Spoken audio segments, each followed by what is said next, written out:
जय हिंद दोस्तों। क्या आप भी उन लाखों की भीड़ में शामिल हैं जो सिर्फ किताबें पढ़ते हैं, या उन सेलेक्ट होने वाले छात्रों में जो एग्ज़ाम के लिए असली पैटर्न को पकड़ते हैं? आज का यह सेशन आपकी तैयारी का सबसे बड़ा टर्निंग पॉइंट होने वाला है। मिशन 1000 PYQ सीरीज के इस लेक्चर में हम आज के विषय के उन चुनिंदा सवालों को देखेंगे जो पिछली कई सालों से बार बार रिपीट हो रहे हैं। याद रखिए, एग्ज़ाम में वही जीतता है जो हार्ड वर्क के साथ स्मार्ट वर्क करता है। आज हम हर सवाल को मास्टर ट्रिक के साथ हल करेंगे ताकि एग्ज़ाम हॉल में आपका एक भी सेकंड व्यर्थ ना हो।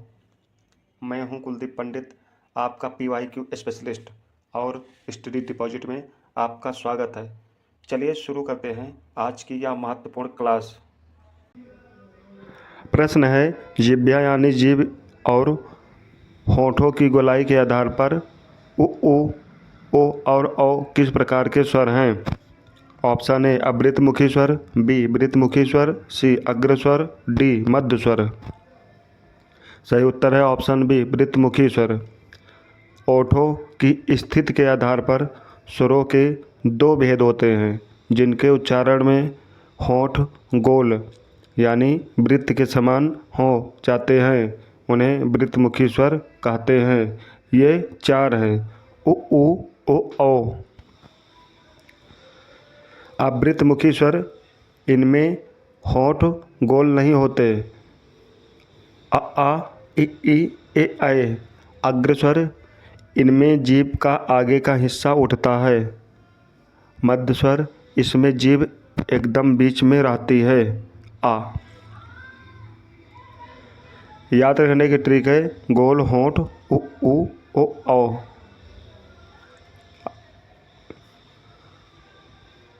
अगला प्रश्न, आ मतलब आगत स्वर भी एक वृत्तमुखी स्वर है।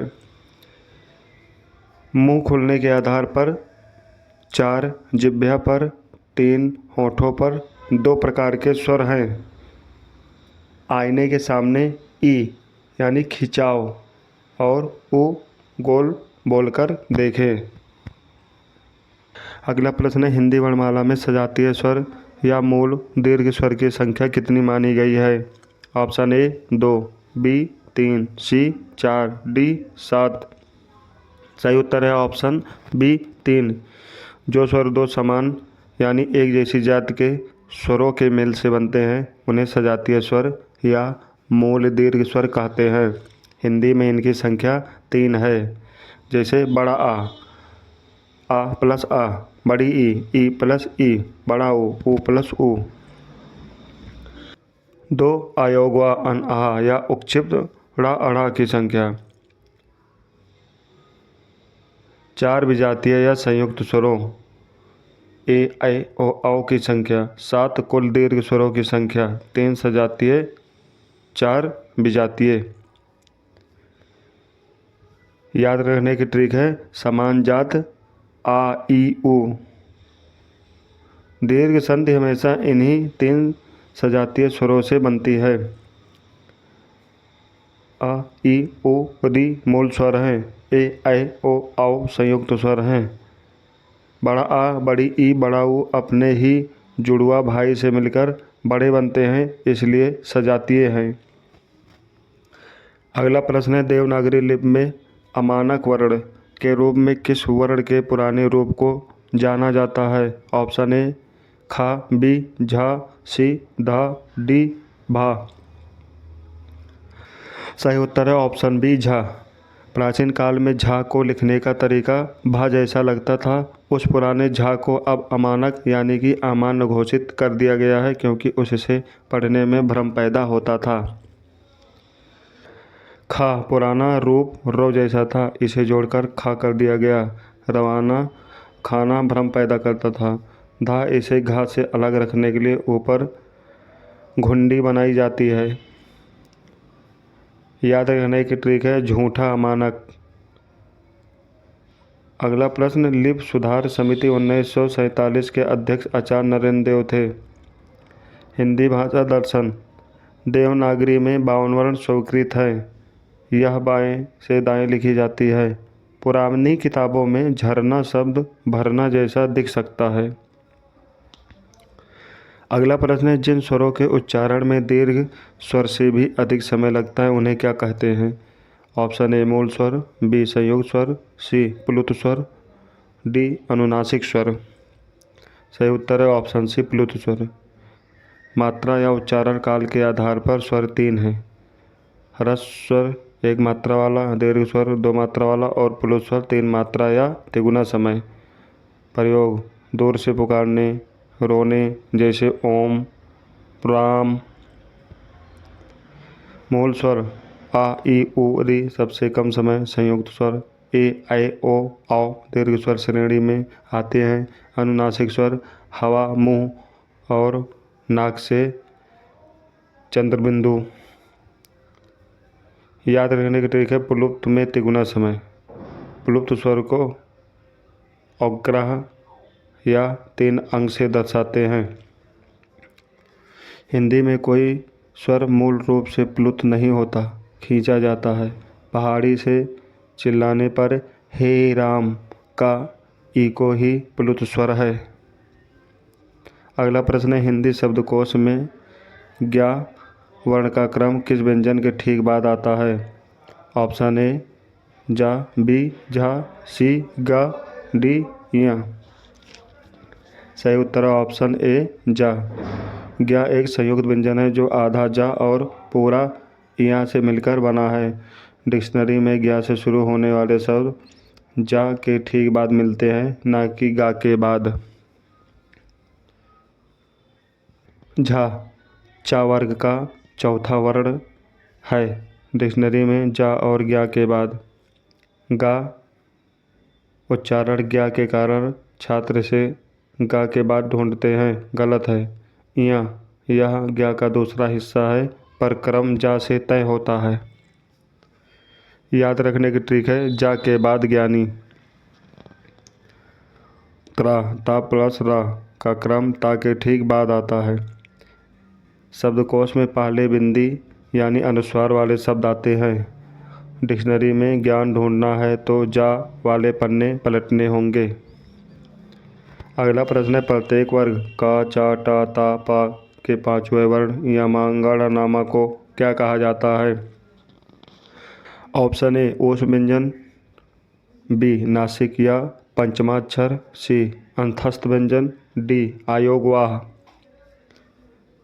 प्रत्येक वर्ग के 5वें वर्ण का उच्चारण करते समय हवा मुख के साथ साथ नासिका यानी नाक से बाहर निकलती है, इसलिए इन्हें नासिक व्यंजन या पंचमाक्षर कहते हैं। ओष्ठ व्यंजन ये 4 है, सा सा सा हा गर्म हवा निकलती है। अंतस्थ व्यंजन ये 4 है, या रा लावा, आयोगवाह अन अनुस्वार और आह विसर्ग। याद रखने की ट्रिक है, नाक के 5 पंचमाक्षरों के स्थान पर अनुस्वार मान्य है। श्याम सुंदर दास ने पंचमाक्षर की जगह बिंदी का सुझाव दिया था। जुकाम में नाक बंद होने पर आप इन 5 अक्षरों को सही से नहीं बोल सकते। अगला प्रश्न है, हिंदी वर्णमाला में कुल स्पर्श व्यंजनों की संख्या कितनी मानी जाती है?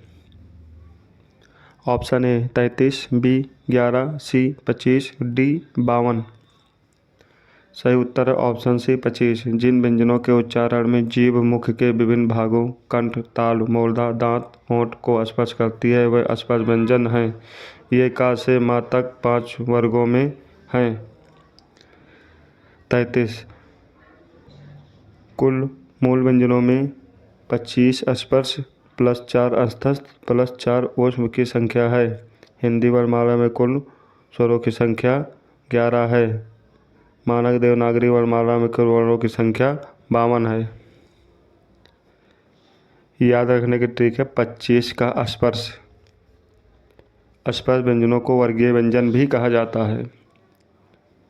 च वर्ग को स्पर्श संघर्षी भी कहा जाता है।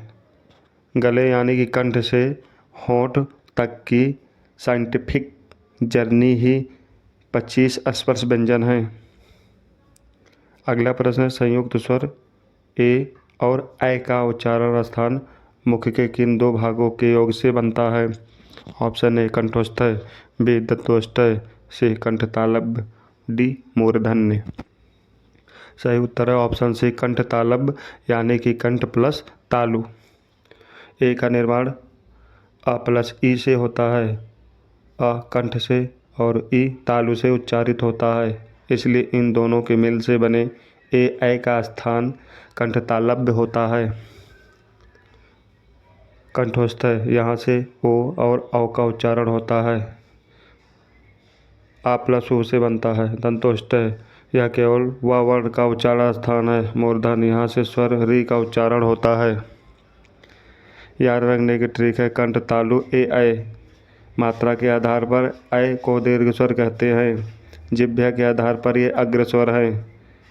अगर आप और ई आपस में शादी न करते तो ए का जन्म नहीं होता।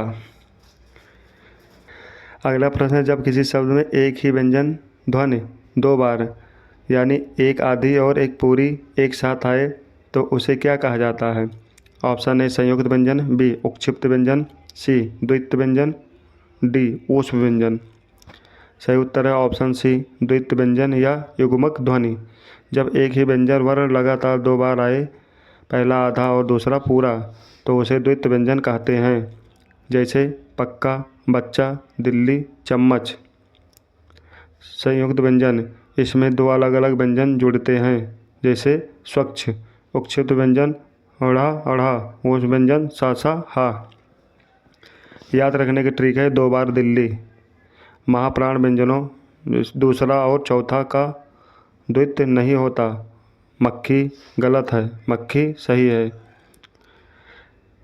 इसे युग्मक ध्वनि भी कहते हैं। उज्ज्वल में जा दोनों बार आधा है, इसलिए यह शुद्ध द्वित्व नहीं है। अगला प्रश्न है, अर्थ की दृष्टि से भाषा की सबसे छोटी सार्थक इकाई क्या मानी जाती है? ऑप्शन ए वर्ण या ध्वनि, बी शब्द, सी वाक्, डी पद। सही उत्तर है ऑप्शन बी शब्द। वर्ण भाषा की सबसे छोटी इकाई तो है, लेकिन उसका अर्थ नहीं होता। जब वर्ण मिलकर अर्थ प्रकट करते हैं, जैसे कमल, तो शब्द बनता है। अतः सबसे छोटी सार्थक इकाई शब्द है। वर्ण या ध्वनि सबसे छोटी लिखित या मौखिक इकाई बिना अर्थ के। वाक्य भावार्थ की दृष्टि से सबसे बड़ी इकाई। पद वाक्य में प्रयोग होने पर शब्द पद कहलाता है। याद रखने की ट्रिक है सार्थक शब्द भाषा की सबसे छोटी या मौखिक इकाई ध्वनि है। क्रम ध्वनि अक्षर, शब्द, पदबंध, उपवाक, वाक्य। डिक्शनरी में वर्णों का नहीं, हमेशा शब्दों का अर्थ बताया जाता है। Mini revision. वृत्तमुखी स्वर उ ओ औ। सजातीय स्वर 3 हैं। आ ई उ। अमानक वर्ण झा का पुराना रूप। प्लुत स्वर तिगुना समय, जैसे ओम। ज्ञा का क्रम जा के ठीक बाद। पंचमा अक्षर नासिक या नाक का प्रयोग। स्पर्श व्यंजन 25 का से माँ तक। सार्थक इकाई शब्द। दोस्तों, सिर्फ सवाल देखने से सिलेक्शन नहीं होता, उन्हें दिमाग में बिठाने से होता है। आज हमने इस महत्वपूर्ण विषय के उन सभी पॉइंट्स को कवर किया है जो परीक्षा की दृष्टि से सबसे सटीक हैं। अब बारी है आपकी। नीचे कमेंट में करके तुरंत 2 बातें बताइए। आज के प्रैक्टिस सेट में आपका कुल स्कोर क्या रहा? आज की कौन सी मास्टर ट्रिक आपको सबसे ज़्यादा शानदार लगी? इस पूरी क्लास की प्रीमियम PDF नोट्स प्राप्त करने के लिए नीचे वीडियो के डिस्क्रिप्शन बॉक्स में दिए गए टेलीग्राम लिंक पर तुरंत क्लिक करें।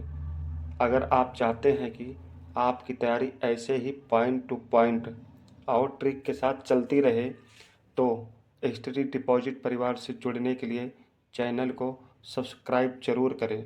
मिलते हैं अगले सेशन में एक नए टॉपिक के साथ और नई जादुई ट्रिक के साथ। तब तक के लिए मेहनत करते रहिए। जय हिंद, जय भारत।